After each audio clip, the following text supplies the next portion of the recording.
Welcome to the COVI Way, the podcast where we break down the intersection of people and technology. Because IT shouldn't be just about solving problems, but enabling people to do their best work. I'm Dave, and today I'm sitting down with Cody, our other regular podcast host, to talk about his history with COVI, security in modern times, and how COVI balances the needs of strong standardization with strong creativity.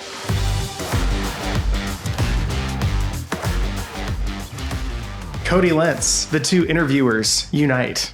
It's going to be interesting. And it should be fun. We can talk. We can definitely talk. That's not going to be the issue here. So, Cody, I'm really excited to sit down with you today and share with our guests more of your story and what makes sales at COVI. Yeah. So to kick off with the first question, how long has it been since you've been here? So I started in the early fall of 2013. Okay. And that was technical roles. And then Chip and I started envisioning what sales was going to look like. I think at the end of 2015. It was 2016 when I first started doing activities. I know that. Okay. Gotcha. And during that process, I know when you initially came in, it was more tech that you were working on, right? Yep. Went to college for...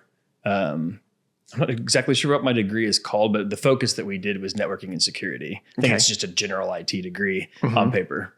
Got it. And then, so it came into that and then decided in that 2015 timeline that I was either going to really focus on cybersecurity or I was going to focus on sales. And because we had a few clients grow faster than we did, and we saw the strain it put on us operationally, we decided proactive sales was the appropriate move for COVI at the time. Also, that was when we were called Netlink and everyone thought we were an internet provider. So hence the beginning and inception of COVI. I love that. Yeah, I did always, that name, I did always struggle with the name. It was a pretty cloud logo and it was there, but it definitely felt about communications and connectivity over IT consulting and professional services. That's right. So. Which, to be fair, I mean, the IT business was a little bit different at that time, right? Yeah, I think the Netlink brand started in 2000, I believe. So right on par with everybody else that was doing tech at the time. Yeah, makes sense. At the time when you started to jump in and explore what sales could look like at COVI as the brand transitioned. Tell me a little bit more about Netlink's focus back then and how COVI's focus has transitioned over time. Yes. So I'm going to center a lot of this conversation around our founder, Chip, because it's completely relevant. And my initial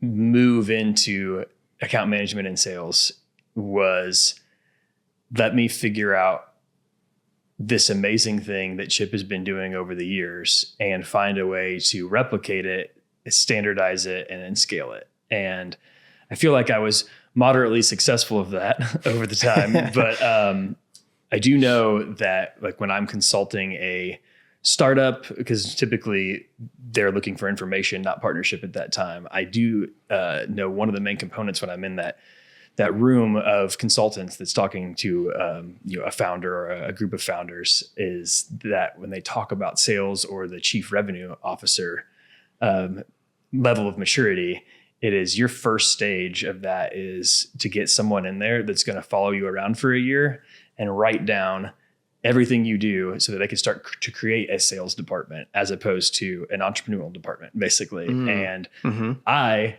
in my youth, had no idea that that's what I was doing, but it is exactly what I did with Chip. So Chip had the high emphasis on partnership and relationship and doing the right thing every time, about having hard conversations. And it allowed me to prioritize and organize information in a way that was appropriate to what COVI became. And so I think you know this already, but the name COVI stands for co-evolve, and the logo with the carrot stands for we are greater than I, or the collaborative approach to what a true business partnership would look like at that C-level or leadership level. In our case, it's usually tech oriented, or at least tech adjacent. And so over that time, I then, I think I had 4 accounts to start out with, and I standardized the crap out of them and had it to where I could literally close help desk tickets without, like, while driving down the road, like on a phone call, because things were so standardized. Now, to our viewers, we do not recommend closing tickets while driving on the road. Disclaimer. Legal liability says. Under the hood of that was those organizations happened to just be organizations that could be hyper standardized. They didn't need a lot of customization. They were very, repetitive tasks and entry level positions like frontline work. And so that is not always, as we know, the way to go, is that over standardization. That I usually have an 80-20 rule, like with most things, and say that we're going to try to standardize 90% of the things we can. We're probably going to land closer to 80, and then we're going to find the right alignment for the other 10 to 20%. That was hard learned when I started to bring on my first few accounts outside of those 4, because I was so comfortable and used to how it was, that I realized, I need to find a way, in coordination with the rest of our team, which was 5 people at that time, to get these standardized pieces done as fast as possible, so that then we have the data to start understanding and executing on the other 20%. And that was something that started to take shape in early 2018. So onboarded 2 larger clients in January and February of 18, and realized that larger clients were a lot more difficult to transition with.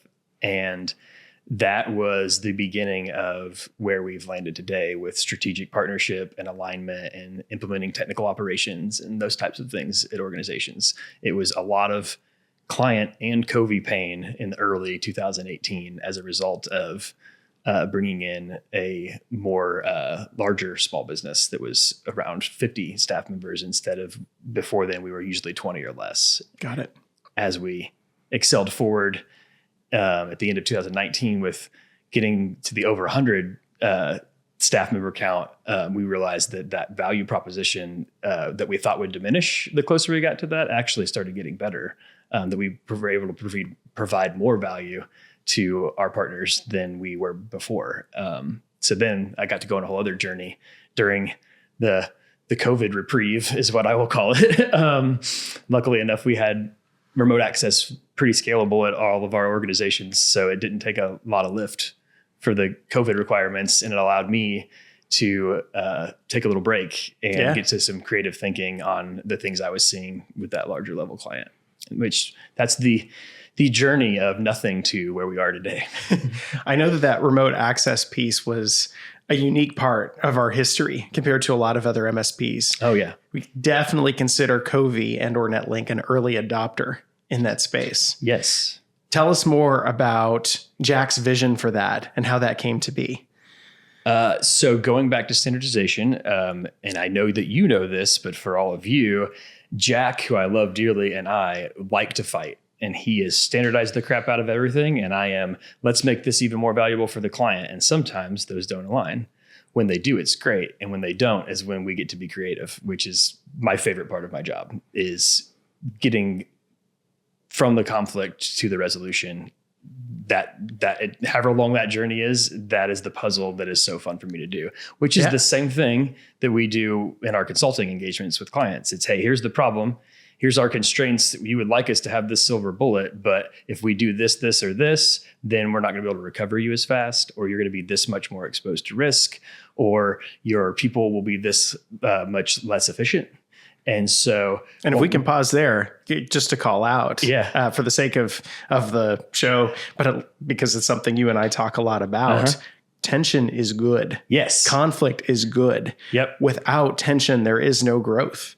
And we're big believers in the Challenger sale as a book around here, at least in its core concepts. I haven't read it in about a decade. So it has, yes, it's a fair disclaimer. Yeah. But to say, hey, if there's no pushback, if there's no challenge, if there's no ask, then there are things under the surface that we're not exploring, and there are probably going to be missed opportunities. Yeah. And yeah, go ahead. I think, and I say this in an odd way, but I say it a lot, and I'll qualify it a little bit more in a second, but I am not a huge fan of MSPs, which we are. And that isn't about outsourcing IT, and it isn't about an MSP in a vacuum. It's about the model of raise your prices as high as you can and cover as little as possible. And I find that to be a primarily and probably egregiously unhelpful institution in our society. And so what I love about what Chip did intentionally and by nature, and then what I did by happenstance, is we avoided that business model and created a more value approach. Like, hey, this is what we do. This is why it costs this much. And this is how it impacts you. And then anything we need to do that is more custom on top of that, we address individually. In that same vein, from a set it and forget it managed service provider philosophy or perspective, if I come to more than one or two meetings in a row to a client and we haven't had some type of discomfort in the meeting, could be really small discomfort and could be like my hairs on my back of my neck are sticking up. It runs the whole range. I know that something, either myself or someone on our team, has not been looking at what will benefit them or what is going on from a risk perspective, or listening to what problems are coming up or strategic objectives that they have. Now, I know that most of those lie with me, strategic objectives, problems, like all of that. But there is when the team brings to me like, hey, ex-CEO just got phished. And when we look back at the history, he asked to not have a password on his computer 8 months ago. We were able to handle that conversation in a way that didn't happen, but you might want to reinforce that. I can't imagine doing my job as effectively when I get to those tables with leaders or co-managed IT situations with other IT, internal IT peers of ours, that I don't have the empowerment from our team of all the technical data. And as you know, that was something that I audited on a quarterly basis for the first 2016 through 2020. And so the fact that that is primarily systematized from a technical perspective and then definitely systematized from an operations perspective has allowed me to be more present, but still have the same data in our meetings. And I have joy in all of those meetings. I am a more accounting mind, IT finance geek by nature. And so doing those audits was fun, but it was also more of like a disassociative fun than it was where I didn't feel as impactful. I felt like this was a need. I enjoy the work. This is a need for me to go create impact. Mm-hmm. Now I feel like I get to show up and create impact all the time or pursue impact all the time. That is a newly self-realized situation for me and quickly becoming a requirement for employment.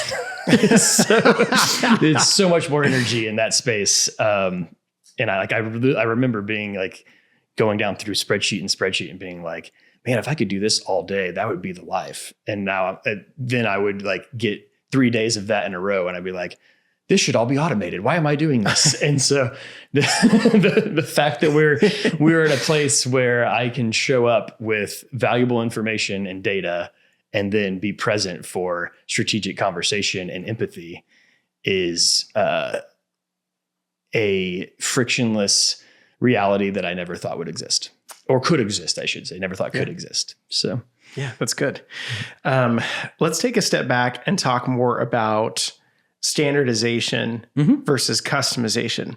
I know at COVI, we talk a lot about how everything starts with customer pain. Mm-hmm. The entire point of what we're doing here is to solve customer pain, whether that pain is known or not. And obviously in the context of the IT space as much as possible. Yeah. So within that, we talk a lot about standardization with our goal of creating safe environments that then scale to the unique needs of every industry, every business or nonprofit, and every individual leader's goals. That's hard. Yeah. Tell me about how you approach that and how COVI explores that. Tension is how we explore it, to answer your questions in reverse order.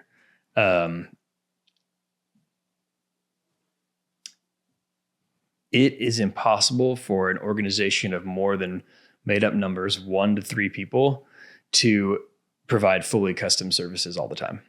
So standardization is a requirement to sustainability and survival. And over, I'd say probably the past 5 or 6 years, myself and Jack and Teddy with Chip Consulting with us have put so much energy and so much time into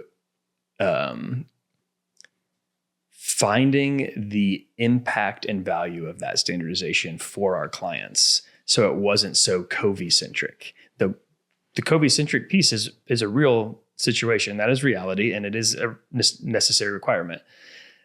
Understanding how that impacts an organization. So a good tangible example is when we do our IT strategy assessment and we see like all this, the score is 20 out of 100. It's terrible. And then as part of our analysis, when we're analyzing all the information, we are also looking at if we do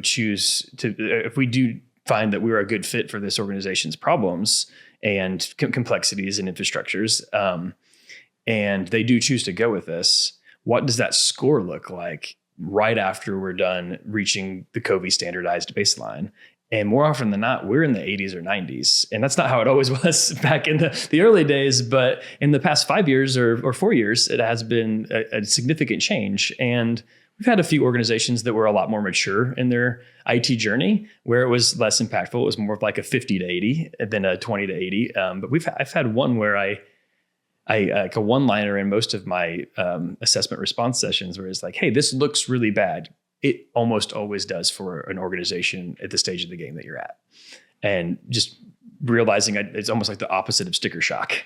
That like there's this like panic of like, oh, we are about to just die from a technology perspective. And I'm like, no, you just have a lot to do. And for people who don't do it all day, every day, it's really hard. But for us, it's like 1 to 3 months. And then we get into the customized portion of it, which is, okay, where can we implement some type of automation that can enable your sales team to focus on their calls instead of putting things into a system? Or in our case, where our service desk technicians can execute the help that is being asked of them from clients instead of reviewing 13 different locations and places of documentation for what's appropriate for coverage and what's going to generate an invoice, and then whether or not we're going to care if it generates an invoice. So now we have billing automation and clarity in coverage for clients, and we have a help desk that can take a phone call and immediately empathize and go to work. And that is fun to see how our intense amount of effort and by the skin of our teeth hanging on to our creativity while being overwhelmed and over capacity has been able to generate that internally for us while we were doing it externally for clients, and how that information and knowledge and experience and expertise feeds off of each other. So we get better because we help our clients get better. And then like, it's just a cycle of, oh, now we can implement this for us. Oh, now we can have that for all of these organizations. Oh, there's this really new, weird, challenging puzzle at this in this architectural firm that we've never seen before. Oh, that we can expand that knowledge to all of our architectural adjacent clients. But also, this also applies to marketing companies in this way. And this applies, oh, at COVI, now we can do this instead of what we were doing before. And that will allow Cody and Luke to show up to meetings without an hour of prep. It'll be 15 minutes of prep. And so now we can do our meetings in person instead of virtually sometimes, which allows us to interface with more people, which allows us to find more problems to solve. And as the sales leader, I hate to say this, but a lot of times those problems are problems that don't generate extra invoices. So they are just problems because they didn't know to ask us to help them, and we didn't know they existed. Or if it's a newer client and they've had bad experiences in the past with IT resources, whether outsourced or not, they might not tell us because they're afraid it's going to cost a lot of money. And we haven't developed that trust yet to where it's like, hey, we're going to tell you it's going to cost a lot of money, not just surprise you with it. And then we're going to help you evaluate whether it makes sense to invest in it or not. So that entire symbiotic ecosystem is another thing that gives me a lot of energy. And it's why going from internal meetings to client meetings and coming back, which used to be probably the most taxing part of my job, is one of the most energizing parts of my job. Yeah, that makes sense. I know that's an area that I'm really passionate about too. It's those areas, it's like, hey, it's not like this is going to generate a lot of work for COVI, and hopefully not generate a lot of work for you, Mr. Customer. But did you know, based off what you just described to me, that this is possible? That this is something that we can do, and it's something you can do. We just have to realign this process, and it will solve a lot of pain for you, whether you knew about that or not. I don't know about you. That is my favorite part. Yeah, no, of what it we is. do. The did you know is great. Or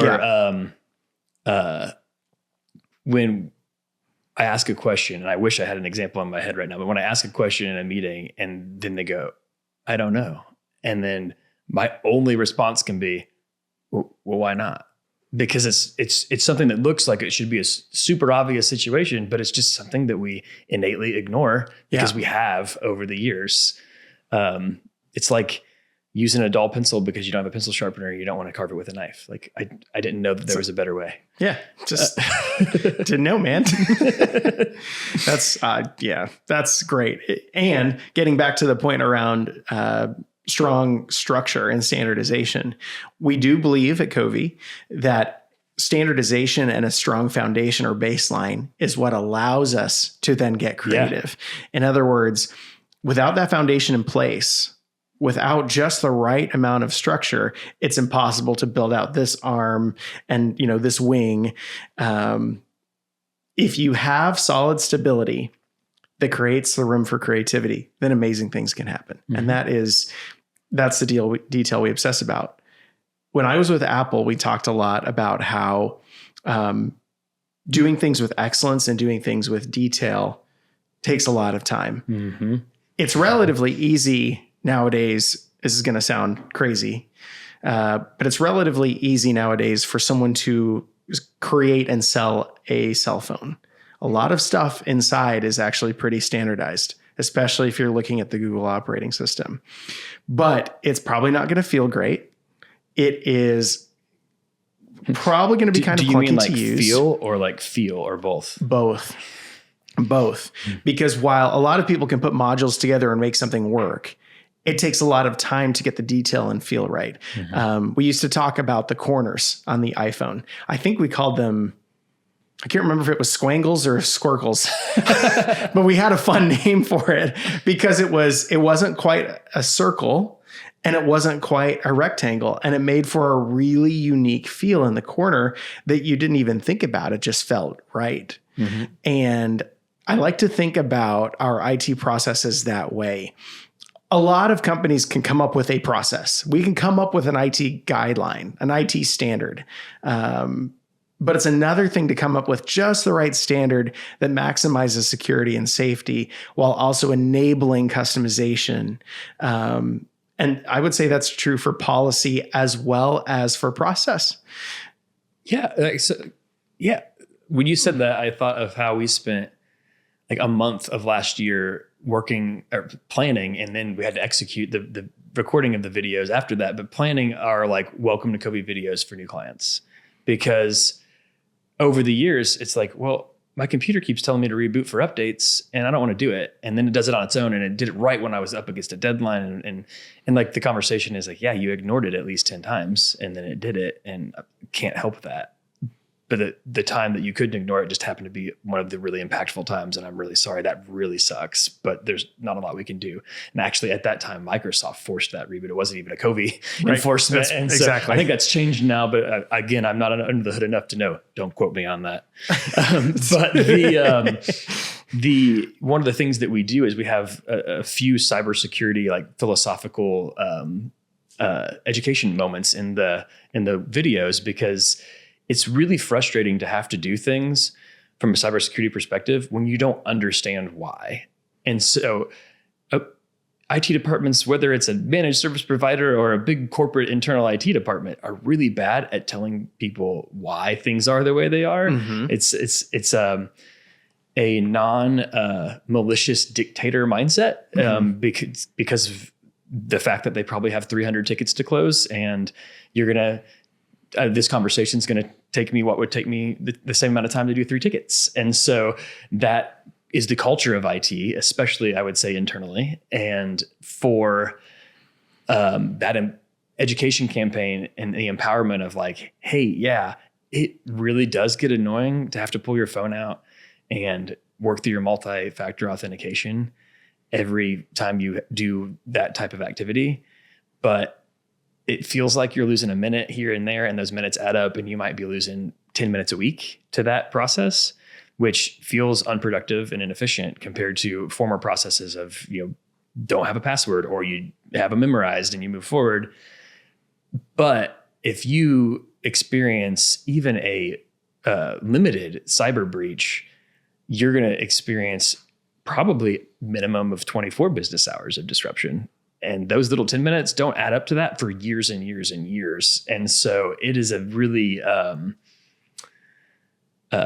point of pride for me to see how, after we were able to get our standardization from a COVI perspective and get all of our business units in sync, that we were then able to extend that knowledge to clients in a way that focused on people instead of just on the technical controls and the risk posture and I love the information so we can, our leadership team can make quick decisions. That's great. Or good decisions. Awesome. But if the leadership's people can't align with those decisions in a way that helps them stay empowered and focused on what we call the meaningful work, then it's like they're just going to get frustrated. Like they got a flat tire on the way to the office. Then they had to reboot their computer when they got there. And then they had to re-authenticate into all of their applications and get their phone out 5 times to click their authenticator button. And then their email was syncing. And so all the emails weren't there yet. And so they missed 4 important emails because they moved on to another task before it was there because of the reboot. And then the guest Wi-Fi went out. And so then their presentation was harder to do. And like all those things just add up over time. But if they understand that, like, well, we use guest Wi-Fi because if we don't, the likelihood of you getting hacked is this %. And if your organization experiences that type of breach, then 75% of them go, I think it's actually 65% of them go out of business within the next 18 months. And when like those just little nuggets of information that aren't like, here's your TED talk on cybersecurity. Yeah. They help employees reposition and reframe in their mind, oh, this is a really important task that I need to do to make sure that I can do these really important tasks that I want to do. Just like brushing your teeth so that you can go and have good, dental health, which then extends to your whole body. Or take care of my feet and get the right shoes so that I can walk all day or stand all day or do whatever I'm doing all day, as opposed to putting on the cool Chuck Taylors that I long to return to that I can only wear for 5 minutes before experiencing nip and knee pain. Yeah. You know what I'm trying to say. Hip and knee. Oh my. This is one of the worst ones I've done in a while. Yeah. So,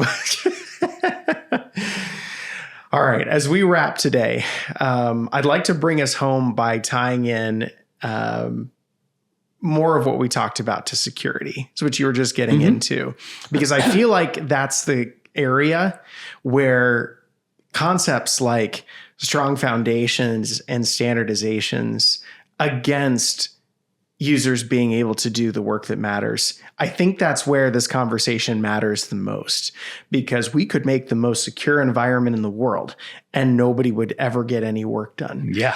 On the other hand, we could make it the most enabling and freeing environment in the world, and it would probably be hacked or phished or social engineered within 72 hours, right? Yeah. And size of organization doesn't matter anymore because of the economy of scale or commoditization of hacking on the dark web. Right. So exactly right. Share with our viewers COVI's approach to balancing those two things, security and productivity. So I think a lot of it comes down to unique experience that we've had amongst ourselves on the team. It's like specifically thinking of like me and Teddy and Jack and the things that we've had to solve for ourselves and for clients over the years that have been highly complex. And it was like, we used to have 2 or 3 of those problems a month. And now it feels like we have 2 or 3 of those problems a day. Everything's moving so much faster. So from a planning perspective, we are constantly seeking clarity. Hey, we really need to do this new cybersecurity measure because these new things came out into the world. And this is how it will negatively impact our clients because we are in the when, not if era of cybersecurity breaches. And if we don't do this, then this is why we fail as a consultant. This is why we fail as a security provider. Like, why are we even in this business anymore? Cody, I know that you're really passionate about how security environments have changed over time and what kind of resilience is necessary over time. Tell us a little bit more about that evolution and what COVI has seen. There's lots of tension and conflict around that moment of clarity on getting it to the most simple explanation possible. And so then clients and their people can know, because we can protect the infrastructure and the data and the applications as much as we want all day, every day. But if we can't help empower a culture of security, then they're not going to be prepared for the phishing attempt or the text version of a phishing attempt, smishing, or the phone version of a phishing attempt, or the random person that's walking in and trying to plug things in to their environment because they say that they're a vendor, or they're just doing it because people are not, by nature, programmed to challenge those types of situations. And we're not dealing with, the Pentagon, where we have all of these measures in place and a culture of security just by default. We're dealing with organizations that started as an entrepreneur or a solopreneur that landed into a bootstrap startup that now might be 50 people deep, but they still have the remnants at the beginning. And we, through clear and concise presentations and planning and data or information flow to our clients, are able to then start to reverse engineer that culture of security from the top down and from the bottom up. Controls from the bottom up, and then information and leadership from the top down. We are a standardization and security first organization because that is what's required to facilitate and sustain the creativity needed to be strategic. You know, Cody, as we wrap this up, as we bring this to a close, I know that balancing security and open creativity is one of the hardest challenges that an MSP, an IT company, a security firm, or internal IT will ever face, because these things are becoming more complicated every day. It used to be that technology was relatively simple. I feel like it was scary, it was ambiguous, and there was risk there. Don't get me wrong, of course, but there were IT firms popping up all over the place because if you were a little bit nerdy, you get to work right away. And there was a lot that you could do to improve a small business, move them forward, and open them up to new creativity and productivity. We are past the point of creativity and basic productivity being unlocked for a business. Nowadays, you could purchase a cell phone at Best Buy and get to work as a small business, right? Things are a little bit different now. The challenges of an IT MSP are different now, because instead of there being a handful of systems that you would implement, like basic internet, Microsoft Office, and perhaps a really good email and fax solution. Now we have thousands, perhaps even millions of tools, often a lot of them industry specific, that need to be implemented, that they need to talk to each other and somehow be secure, even though you're opening up thousands of doors between applications in every single business so that collaboration can happen. We're talking about CRM tools like Zapier and all kinds of other solutions that just create endless security holes that we're constantly running around trying to keep an eye on. And so in a world that used to be relatively simple, it's now incredibly complicated. And if that wasn't enough, now you have an entire generation of nerds with malicious intent that grew up just learning how to get around systems. Yep. And it's almost a challenge accepted kind of situation. So as an IT firm, what can you do? The temptation first, if you're on the technical side of the equation and that's your focus, is to lock it all down. And then if you're on the customer experience side, deny. Yeah, exactly. Straight to jail. And on the other side, again, the customer experience side, depending on your role and your job in the IT organization, you're so excited about what new solutions you can bring to the table. And obviously both sides are excited about both things, but prioritizing those and bringing them together, that's tough. And we talk about the Apple, squircle, squangles, whatever. That's where those details matter, right? Mm-hmm. So at COVI, I know that we're really passionate about finding that balance. And it comes from a lot of good conflict. Mm-hmm. It comes from a lot of tough conversations, a lot of exploration, and a lot of us staying on the edge with what is possible. But we know at COVI, at the end of the day, we're here to enable productivity. Yeah. And that means we also have to protect security. Mm-hmm. If security goes down, productivity's out the window. And so that's why we work so hard with our customers to find that balance for them. And yes, we have worked really hard to create a security standard that we can use across the board as a baseline. We feel it is the standard minimum requirement that enables us to grow. But that baseline comes from days and days and days. Yeah, and the us there wasn't COVI. The us was COVI and everyone else that we serve. Exactly. Yeah. This constant collaboration. Yep. So if I were to break it down into steps for what we do here, it's first, yes, it's a lot of good conflict amongst ourselves. Two, it's a lot of good collaboration with our users. Then three, it's taking our users on the journey with us as best we can to make the complex simple and explain, okay, this is the challenge we're up against. This is why we've made this decision. Do you have any other context that you could share with us that would be helpful as we implement it uniquely to you? And then four, we get back to, and what are the things that your organization is looking to do beyond this? Yeah. So that we can continue that cycle, the what's next. Yeah. Yeah. Using your Apple analogy, we can't get to the squircles if we don't have a high emphasis on security and privacy. We don't have a lockdown app development process where our app store is completely locked down. And now we can focus on, how's this feel? Exactly. Because otherwise it could feel great. And then you just got my credit card breached and now I hate you. Exactly. Finding the balance, the endless battle. As we wrap up today's episode, a couple of call outs in summary. One, as we talked about a lot, and as a reminder to all, good conflict is how organizations grow. It's how business relationships grow. It's how trust grows over time. And we always encourage our organizations and our peers and friends, lean into the good conflict. It's how good stuff happens.